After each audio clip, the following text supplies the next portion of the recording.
Барып, неге Уфаға юредірек бітінде мұлла керексе. Шул вақытта бір бабай барды, неге Уфаға да неден Тәлғат Хазірет еш әл анда еш малай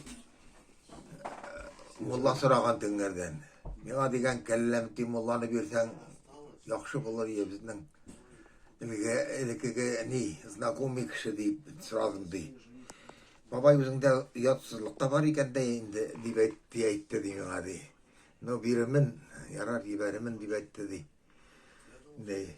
Кәлләмті мұлла келді де шында әлі бұнда қартына білен танышығана келген ие. Шында сөйлей. Перімге дей мұлла асап қойдылар да дей. Бардым бірінші күннік дей мәйт болды дей. Мәйт болды, мәйт күнділер де дей. Қазір дей таралышқанда артыма барлық қарасам дей, біреу дей қабір үстінде ята дей. Кім оланы ол, не ясы деп айтып дей, бір қарттан сұрасам дей. Айта дей, тылға қалды.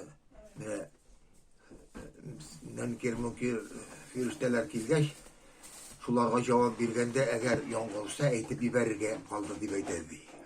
Тыңға қалды деп айтады. Қазір бұрылдым да де кеттім де, әкіріңіне де де қаман ята. Ана кәләметтен Хазрет өзі сөйлемейін. Өзі сөйлемейін. Ана сен көрдің мұнейін. Мұны де сөйлеген іштім. Бардым да де, бердім, беліне де тояқ білен де бірінде. Сыртына.